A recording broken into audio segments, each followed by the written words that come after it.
Welcome to the Divorce View radio talk show. Hi, it's Joanie Winberg, certified human behavior consultant, divorce mentor, and CEO of the National Association of Divorce for Women and Children. It's always a pleasure to do this show with my fabulous host, Rosalind Sadaka. Hello, Roz. Hi, Joanie. I'm Rosalind Sadaka. I am a divorce and parenting coach and founder of the Child-Centered Divorce Network. And we have an expert today that I'm very delighted to be talking to because she has a wealth of information to share with us about the inner part of making the transition like divorce and how we can succeed and overcome obstacles in the best possible way. So, Joanie, why don't you introduce our guest? Absolutely. Our special guest today is Dr. Pat Bazzili, and she's host of the Dr. Pat Show. And this show is the number one talk show in Seattle for over 7 years.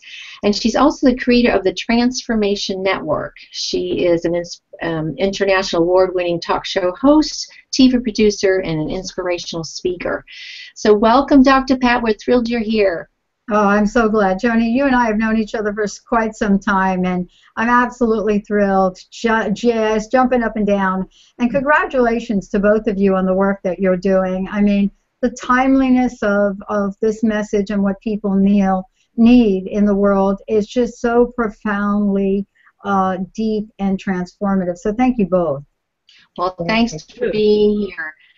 It's just wonderful, and just talking about transformation, Roz and I were talking earlier, divorce is definitely a huge transition in someone's life during and after, and then really for the whole family. Yeah. So today we're going to actually talk about the power of next, retool, retune, and reviving your life. So Dr. Pat, let's pull this all together and get started. Sounds like we're going to learn a lot here. Well, you know, one of the things I loved and didn't like both at the same time. You guys ever have that feeling where there's something that you absolutely love and then you're like, oh no, not that thing again. You know, it's almost like being at the ballpark. I grew up with the Yankees, so you guys don't hold that against me. No, I won't. Yeah, being from Boston, I won't. Okay, good. I grew up in the Bronx, and you know, there's this love-hate relationship you have with hot dogs, right? You know, you love them, you love them, you love them, you eat them, and then you don't love them anymore. But you know, what I wanted to say about this is the power of now made a profound statement to a lot of people. It didn't have that effect on me.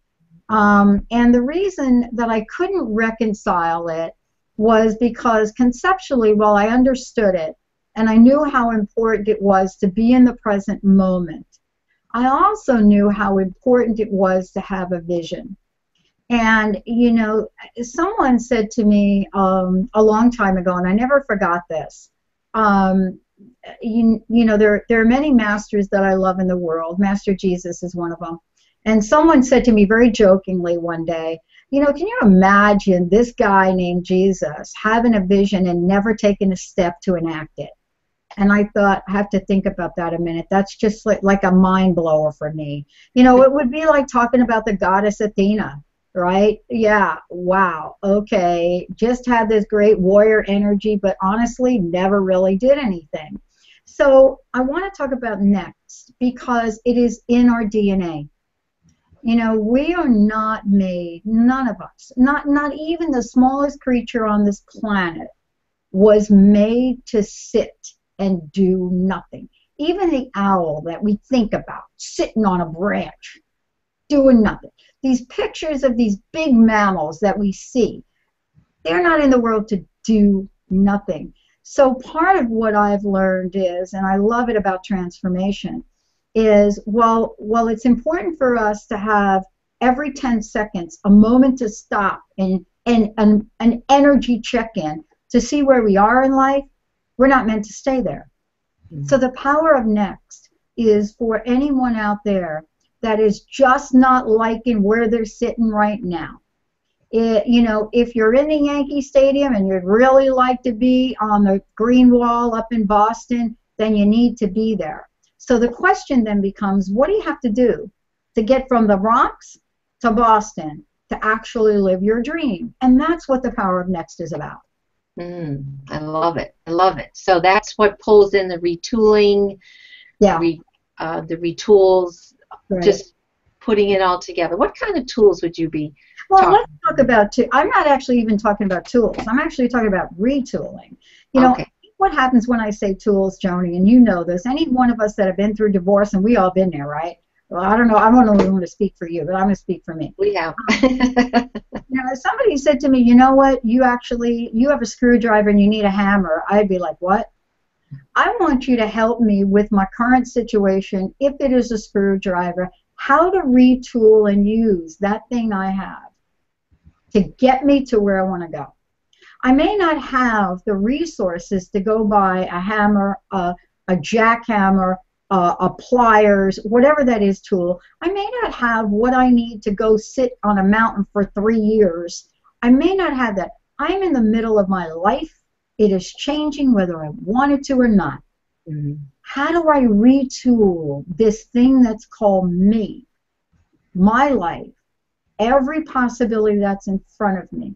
That's what retooling means. It means taking a look at who you are, regardless of your situation, honoring the gifts that you are, and just like, you know, when the greatest sculptures of the world were created, they were created from chipping things away. So retooling is about chipping away.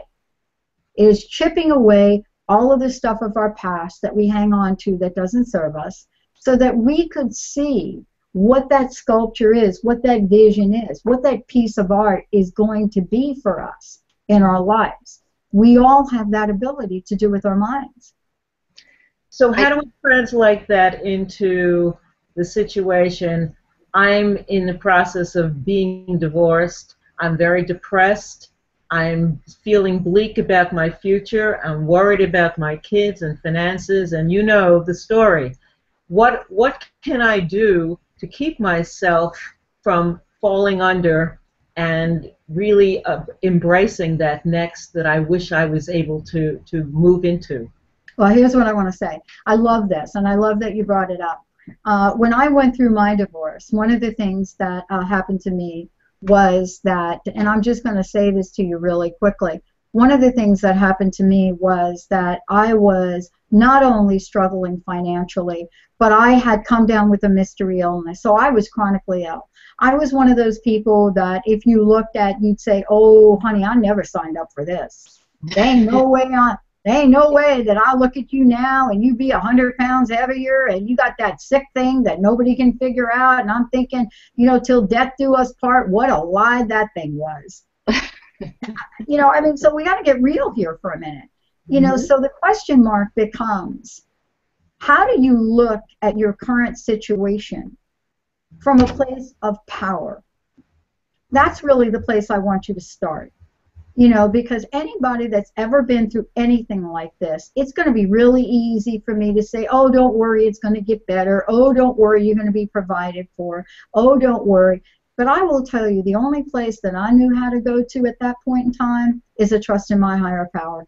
And I basically dropped to my knees and I said, I got to tell you, buddy, all of you buddies, all of the buddies I believed in, men, women, goddesses, God, I said, I got to tell you, whatever I learned about you, this is the time for you all to show up. I don't say, like, you know, miracles, I'm not Joan of Arc, I'm Patty from the Bronx. But I want to tell you, I hold as much room in my consciousness for the miracle, and you got to show, you got to take this. You got to take this load from me now. I believe in you, and I believe in my life, and I believe in what's going to happen. But you got to take the load, because I'm not going to carry the burden. So the first thing I say to women, anybody listening to this show, if you don't have a higher power, if you don't have that invisible force you believe in, find it. Whether it's under a rock, whether it's in a garden, whether it's in the ocean, you've got to find it. Because at moments when our humanity is questioned, when everything we thought was right starts to look wrong, there isn't anything that I can say to you that is going to make you feel better except this. Your outer circumstance and the people in your life that are now walking away from you are doing it so that you can truly step into who you're meant to be. I never knew that my divorce would lead to me flourishing in the arena I'm in. See, I couldn't do it with my current partner. I couldn't do it. You know, every day I was looked at as, you got to be kidding. You went to school for a doctorate, so what? Your listeners can call you Dr. Pat? Are you for real?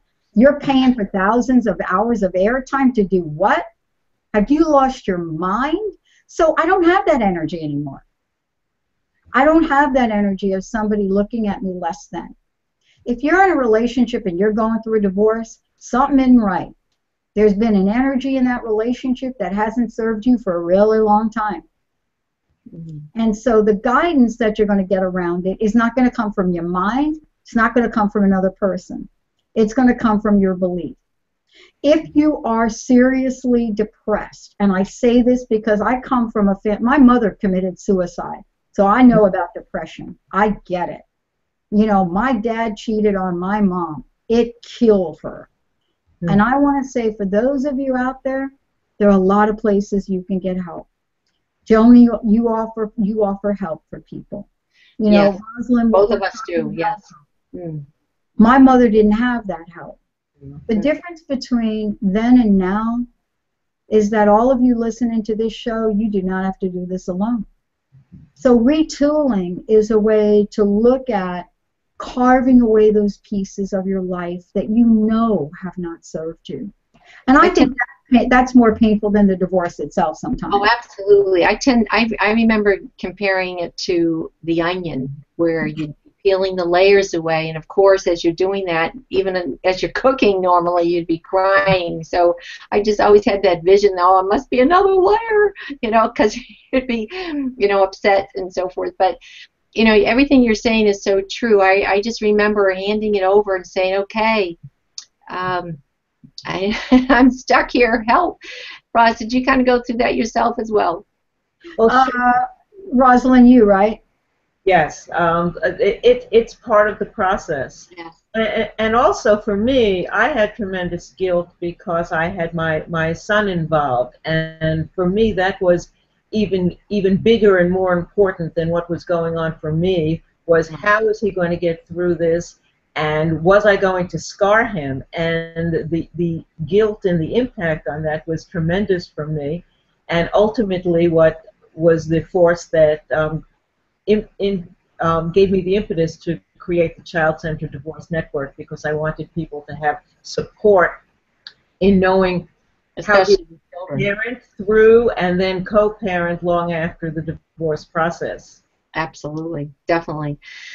Dr. Pat, we're talking about retooling. I love the way you're comparing that, where you're saying, you know, help me retool what I have. Right. Let's bring in the retuning part of this. Well, I think Rosalind just talked about retuning. You know, you may not have known what you were saying, but retuning is now, how do I talk to my sons? How do I talk to myself? So let's start with that conversation, because I think, Rosalind, you had to talk to yourself before you could talk to your children.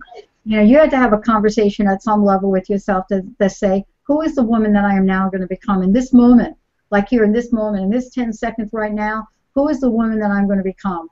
You know, I don't have that partner, that husband, I don't have that spouse, I don't have that significant other next to me to tell me who I am. It is now me. I get to become the woman that I've always meant to be.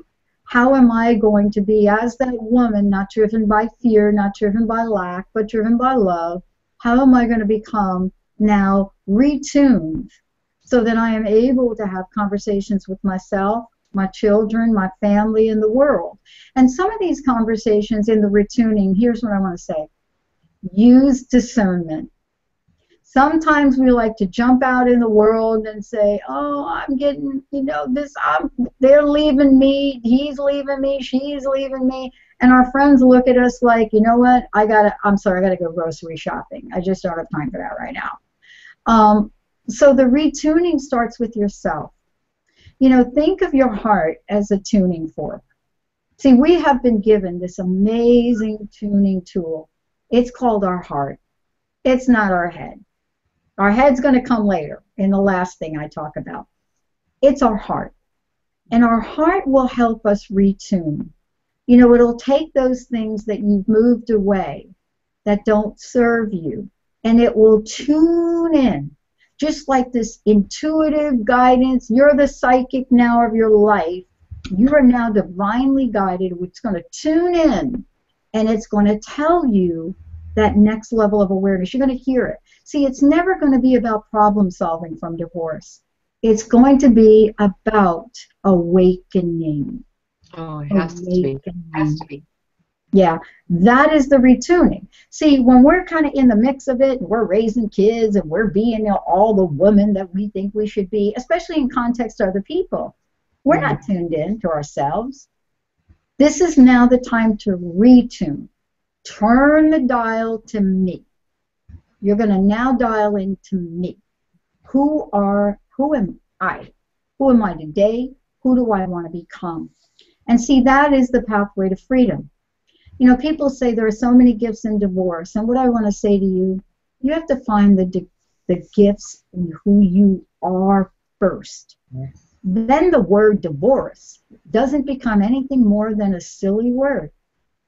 That's really what I want to say about retuning for the moment. Well, we didn't all plan on when we were young saying, you know what, when we grow up, we're going to be divorce mentors and coaches and help people through divorce after my divorce. I mean, we didn't grow up thinking that, you know. So, I mean, to me, we've evolved to this, to take this and make a difference. And we've retuned ourselves a lot. And so we've gone through that, and now here we are saying, okay, we'll help you retool and retune. Yeah, and you know, we're not even going to be able to talk about it during this show. I mean, this is really kind of in the answer to the question of what happens in the event, when you're going through the event. You know, retooling, retuning, and reviving is something we have to do on an ongoing basis because we've been so used to fundamentally a way of living for so long. We have been patterned, wired, rewired, conditioned, plugged in, self-esteem based on everything else around us, other people. So now this is an ongoing process. And you know, what I want to say about it is, this is the process where you turn and you say, what else is possible here? Always. What else is possible here? All right, let me hear it.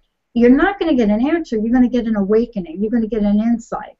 Because the path you're on is to raise your consciousness and level enough to know you're not wounded, you're not sick, you're not defective. You're none of that. However, you feel like that. And so our jobs is to make sure we remind ourselves, we ain't none of that. We're not. You know, a lobster is a lobster. It doesn't matter if, you know, you're going to eat it cold, you're going to eat it hot. You know, it's still, you know, you're still talking about the gift that you were born in this world as.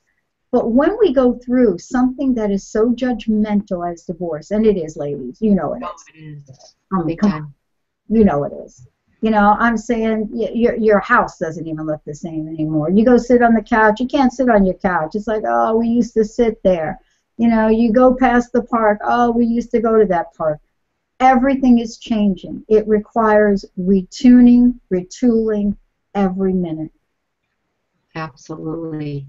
Definitely reviving. And I think the point that always catches my, or is huge for me, is when you're saying becoming conscious. And Roz and I have talked about this a lot because I think this is where a lot of people get stuck, is that they're so caught up in the process and then raising the children and everything else that they need to do, but they're not able to take the time, which is the only way to find that freedom and to be happy again, is to become conscious. And that is huge, but that's where I see people getting stuck. We get stuck in it. I mean, you know, and many of us that have gone through dividing the assets. Let's talk about that for a hot second. Dividing the assets. You want to know the easy retuning and dividing the assets? If it feels light, it's right. If it doesn't feel light, it's not. You know, don't hold on to that rug because he or she used to like it.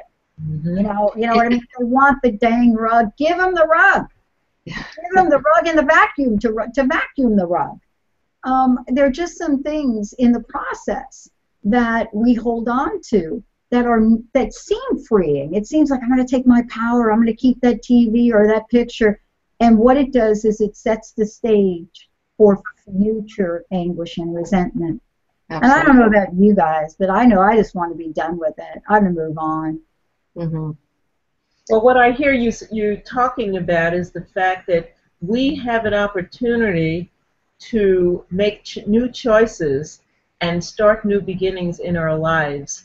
And we can use this as an opportunity for tremendous growth and look back and say, wow, Right. this was the transformative moment of my life. Yeah. Or we could stay stuck and never move beyond that point. And it's our responsibility. We're the ones who are doing it to ourselves. And that's so freeing and liberating once we get that, because the sky is the limit. But we have to understand that every choice we make has consequences. And we have to prioritize those choices so that we don't get stuck in what you're talking about in the low-level minutia. We could be really making much more aware choices that are going to positively impact our futures. Yeah. Absolutely. And I see where people get stuck and stay stuck years after their divorce, and they're still bringing each other back into court.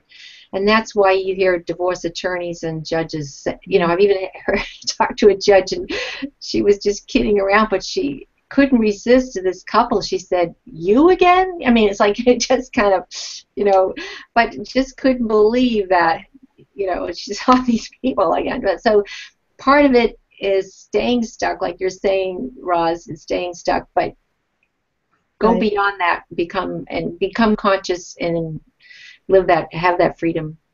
I just want to add one last thing. I don't want to come off like I haven't cried. I want to say to you, if you feel like crying, you cry. If you're in the grocery store and you're checking something out and you feel like crying, cry. You go home at night and you feel like crying, cry. You know, whatever it is that you think you want to do or you don't want to do, if those tears start to come down your eyes, don't worry about the people in the room or what event you're at or what holiday. Get yourself some tissues and cry. Because I think, you know, Roz, it goes back to what you said. You know, if we hold this in, the burden of that grief and that loss has such a heavy, heavy, heavy toll on us in our bodies. Get some outside help. Learn to cry, but also learn, as the last part of this is reviving. Revive yourself with joyful activity. That's it. That's Don't the key. cut out doing your nails. Whatever it is whatever it is brings you joy. Going to the beach, spending time with friends. You may have to force yourself. Just do it. I love that. Just do it. Get out there in the garden or whatever you need to do to bring joy and feel that joy. I call it making your heart sing. And that to me is, just do it. Absolutely. I want to make sure, Dr. Pat, that they know where to connect with you and learn more, because you have so much on your website for inspiring people as well. So why don't you go there for a minute? You can find out about us, well, me in particular, if you go to thedrpatshow.com. On Facebook, The Dr. Pat Show, Twitter, The Dr. Pat Show. And for the network, you can go to transformationtalkradio.com.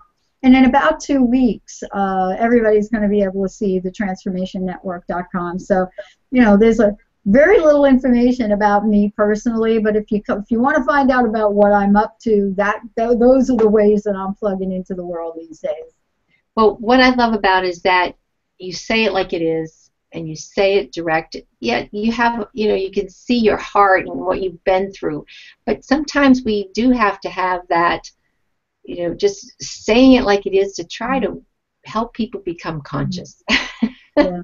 I love that. You, Joanie. I think that I'm finding that people don't really have they're impatient. We've all been through the 5-day seminars, buying the $10,000 coaching programs, spending, you know, $30,000 to join some group, and what folks are really saying now is, look, I'm very obedient, I'm very willing, I'm very coachable, please tell me what I should do next. And then if I don't really want to do it, I won't do it. But I need to have some wisdom from people that have been down the path. Absolutely. In fact, that's what started me. Yeah. Over 10 years ago, because I remember going to family counselor, and I was, or not 20 years ago, not 10, but I remember just saying, isn't there more to this? I've got the past figured out, move me forward. I was just so hungry for more knowledge, and how do I help myself? How do I be the best mom I can be for my 2 little kids at that time? that's where I was frustrated, and this led me to this. And Roz, I think you were saying before you went through that process too, and thinking of your son. Yeah, absolutely. And let's remind everyone that we can choose to take the high road. When choices come, and very often there is a high road and a not so high road. And the road less traveled is the higher road, the road to higher consciousness, the road that takes a little more self-respect and dignity, that doesn't jab and hurt your partner just to get back at them as much as you may dislike them. Because we're role modeling for our children, and we're also role modeling for ourselves. We're showing ourselves that we could be the kind of persons we want to be, and also the kind of people we want to attract into our life when we find a future partner. So that's very significant. And those are choices. Absolutely. High road is the way to go. Poise is power, as they say. Dr. Pat, any other words of wisdom you'd like to share with us before we go? I think I have one other thing I want to say to people listening to this. Much has been said about being kind to oneself. And yet very little has been said about what that actually means. And there's a reason for it. It is not a one-size-fits-all. What being kind to me means is not what it means to you. But what I will say is act in a kind way in the world, and you will see a reflection of yourself in that world, in the mirror of who you are, in the mirror of your soul. If we can remember what kindness actually feels like, especially going through a divorce, it will truly help us in the journey to get through it. Mm-hmm. It's not being kind from a codependent point of view, but it's what I call heart kindness. Mm-hmm. Where you allow yourself to, your little heart, to just open up a little bit more and a little bit more, because divorce can sometimes make it hard, right? And make that heart hard.